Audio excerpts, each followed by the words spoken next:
All right, so tonight we're going deep, deep into the world of pizza deliveries, but not the kind you're probably thinking of. Oh, yeah. No, no, no. See, we're talking about the creepy side.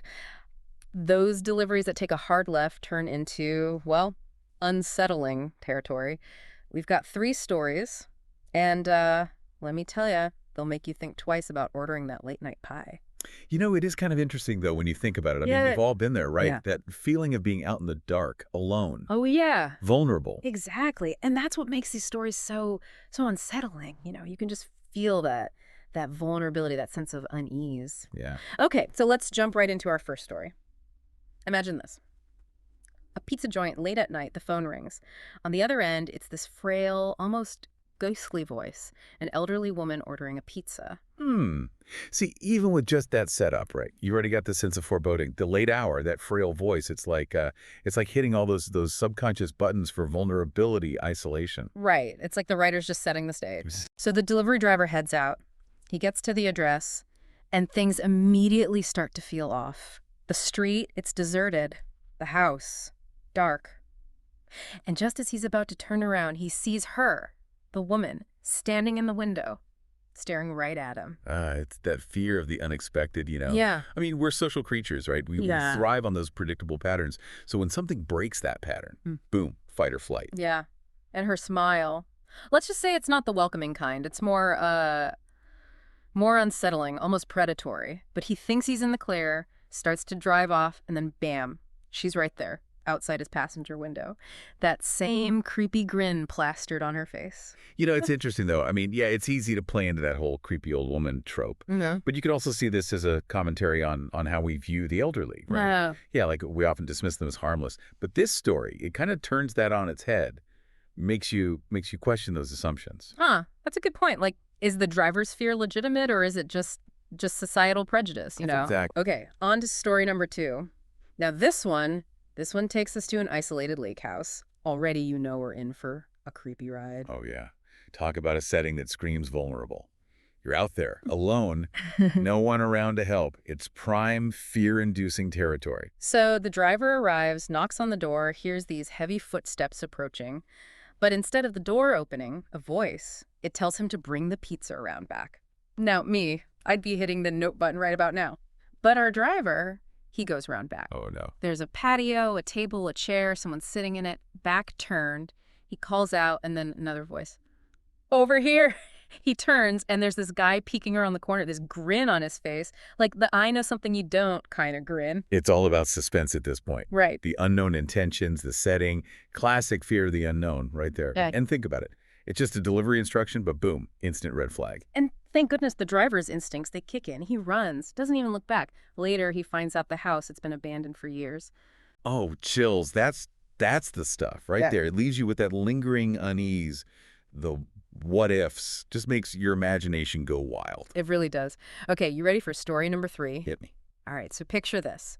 Foggy night, empty road. Our pizza delivery driver, he's just making his rounds. And suddenly, boom, a man jumps right in front of his car. Oh, geez. See, now that's instant adrenaline, right? You're thrown into this high alert state, and that's exactly what's happening to the driver. He slams on the brakes, feels the impact, gets out to check on the guy, the man. He's lying motionless by the tire. Then from the woods, a scream. Ugh, classic horror tactic. Sound. It suggests danger, something hiding, something you can't see, gets you every time. He goes to investigate, probably against his better judgment. The woods are silent, too silent. And then he sees a figure hiding behind a tree, watching him. Talk about primal fear, right? Feeling watched, hunted. It's like that instinctual knowledge that you could become prey. Anyone who works a job where they're alone a lot, this is their nightmare. Oh, absolutely. It's a reminder that danger, it can be anywhere. Okay, so he runs back to the car, and get this, the guy he hit, gone, vanished. Now you're adding that supernatural element, blurs the lines between reality and nightmare. Classic way to create that sense of unease. He finally arrives at the delivery house. The customer, completely casual, asks about his partner. Confused, he turns around, and there's someone sitting in his back seat. Later, the police find a blood-stained knife in his car. Oh, wow. That ending, it's chilling, just pure dread, so many unanswered questions. It's like the writer's letting your worst fears fill in the blanks. So there you have it. 3 stories, all fictional, but they tap into something very real, those anxieties about safety, the unexpected. What stands out to you about these tales? You know, what gets me is that even with all the drama, they highlight the real dangers delivery drivers face every day. Working alone, at night, in unfamiliar places. They're vulnerable. And yeah, these stories, they're amped up, but it's a reminder for all of us, you know. Be aware, trust your gut if something feels wrong. And it's funny, isn't it, how being in a place you don't know can just totally mess with your head. Like all those familiar things, the landmarks, the routines, they're gone. And suddenly you feel so exposed. Yeah, totally. Like, think about it. You take a wrong turn, end up in some part of town you've never been before. Even the most normal stuff starts to feel, I don't know, kind of threatening. Exactly. And speaking of wrong turns, our next story. Well, this one takes us to the suburbs. Our pizza guy. He ends up navigating way more than just streets, let me tell you. Ooh, this sounds good. Oh, it's a good one. It really shows you how quickly things can go from normal to just plain creepy when you feel like you've lost control. Okay, so set the scene for us. Right, so we've got our driver. He's heading out on this seemingly routine delivery, right? Just another night on the job. But as he's following his GPS, he starts to realize something's off. What, like the GPS is messing up? Well, no, not exactly. It's more like the houses are getting farther and farther apart, the street lights, Yeah. fewer and fewer, and he's getting that feeling, you know, like something's just not right. I know that feeling, that pit in your stomach feeling. Yeah, exactly. That creeping sense of isolation, like all those things you rely on to feel safe, they're gone. And it just leaves you feeling so vulnerable. Okay, so what happens next? He finds the house. He does, eventually. But it's set back from the road and dark. Like Yeah. no lights, no signs of life, nothing. It's giving off major abandoned house vibes. Oh, no. He parks the car, gets out, and instantly he's hit with this wave of unease. I bet. And it's smart, right? It's our instincts kicking in. Because when you think about it, this whole situation, the darkness, the silence, the lack of any human presence, it's playing on one of our most basic fears, right? The fear of the unknown. Totally. I mean, it's like our brains are wired to be suspicious of anything that's outside of our normal experience. Exactly. So he walks up to the door, rings the doorbell, knocks, calls out. Nothing. He's starting to think maybe it's a prank, you know. But then he hears it, this faint sound coming from inside the house. What kind of sound? It's like someone dragging something heavy across the floor. Ooh, that's creepy. Right. And it's so clever how the writer uses sound here. It's vague, it's unsettling, and it instantly makes you wonder what the heck is going on inside that house. Yeah, and it's so much more effective than just saying he heard a noise, you know? Yeah. Oh, absolutely. It's all about building that suspense. So anyway, most people, they'll probably just leave the pizza and get out of there, right? But this guy, maybe it's his sense of duty, maybe it's just plain curiosity. He decides to investigate. Oh, no. He tries the doorknob, and it's unlocked. Oh, see, now that's just asking for trouble. I know, right? But that's the thing about these stories. They're all about those moments where common sense just goes out the window. Yeah. And this unlocked door, it's like a classic horror movie trope. You know, it's like an invitation to cross that threshold, to step into the unknown. So he goes inside. Yeah. He pushes the door open, steps inside, and it's pitch black. He can't see a thing, but he can hear that dragging sound again, closer now. And then he hears this low, guttural moan. No way. Oh, yeah. And that moan, it's brilliant because it adds this whole other layer to the story. It suggests that whatever's making that sound, it's not just, you know, a broken pipe or a stray animal. It's something alive, something potentially dangerous. Okay, I'm officially creeped out. Me too.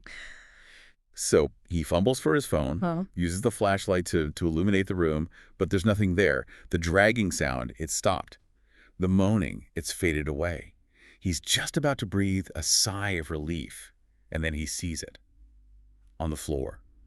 A trail of blood leading down a hallway. Whoa. Okay, things just got real. Right. And it's like all those unsettling elements we've been talking about, the isolation, the darkness, the weird sounds, it's all led to this one chilling image. The blood. It's like a punch to the gut. It's a reminder that even in the most mundane, everyday situations, something truly horrific can be happening just just out of sight. Exactly. And of course, the trail of blood, it's leading down a hallway, right? Like it's beckoning the driver deeper into the house, deeper into the mystery. So what does he do? Does he follow it? Well, you'll have to wait for part 3 to find out. Ugh, you're killing me. All right, listeners, we'll be back after a quick break to find out what's at the end of that blood-soaked hallway. Stay tuned. Okay, so we're back. And last we left off, our pizza guy was in a dark house, following a trail of blood down a hallway. Right. And it leads him to this closed door. You know, the only light is coming from his phone, so it's casting these long, creepy shadows on the walls. It's like every horror movie you've ever seen screaming, "Turn back!" Yeah, but I mean, you got to know what's on the other side, right? And that's the thing about curiosity, right? It can get the better of us even when we know better. So he listens at the door, but there's nothing, just silence. Which is almost worse, right? Oh, absolutely. Silence in a situation like that, it's unsettling. So he takes a deep breath and slowly pushes the door open. Okay, so what's in the room? Well, it's dimly lit. He can't really tell where the light is coming from at first. And there's this figure lying on the floor, not moving. He steps closer, heart pounding. And it's an elderly man, covered in blood.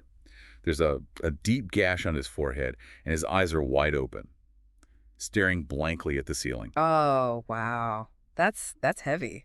It is. It's a stark reminder that even in seemingly safe everyday situations, violence can just erupt, unexpectedly. Yeah. And the contrast, right, between something as mundane as delivering a pizza and this horrific scene. Yeah. It's jarring. It really makes you think about your own sense of safety, like even in your own neighborhood. Exactly. So what happens next? He backs out of the room, calls 911. You can hear the shock in his voice, the terror as he's describing what he found. It's moments like this that really blur the line between fiction and reality, doesn't it? It does. Right. And it's a testament to the power of stories, how they can make us feel those emotions, that fear, that adrenaline, even though we're not actually in danger. So the police get there, they investigate. Do they ever figure out what happened? That part is left untold. We never find out who the man was, why he was attacked, or who did it. Which is kind of more unsettling than having a neat resolution, right? I think so. It leaves you with all these unanswered questions. Your mind just starts filling in the blanks. Totally. Like the lack of an explanation, it almost makes it scarier. Right. Because it forces you to confront that uncomfortable truth that sometimes there are no easy answers. And that feeling, it can linger long after the story's over. So we've heard 3 stories tonight, all about those pizza deliveries gone wrong. And each one, they tap into our fears in a different way. What do you think makes them so effective? I think it's that they take something we all know, right, ordering a pizza, and they twist it into something sinister. It makes you question the safety of your own routines, your own neighborhood, your own home. It definitely makes you think twice before opening the door late at night. But on a serious note, these stories, they also remind us of the very real dangers that delivery drivers face. Working alone at night, often in places they don't know, it's a vulnerable job. And while these stories, they play up the scary side of things, they're a good reminder for all of us to be aware. Trust your instincts and take precautions to stay safe. Absolutely. So listeners, that wraps up our deep dive into pizza deliveries gone wrong. Hopefully we haven't scared you off from ordering your next pizza. Hey, next time you do order, think about the person bringing you that pizza. A friendly greeting, a well-lit porch, even just a simple thank you can make a big difference. Great point. Until next time, everyone, stay safe out there. And remember, even the most ordinary things can have a dark side.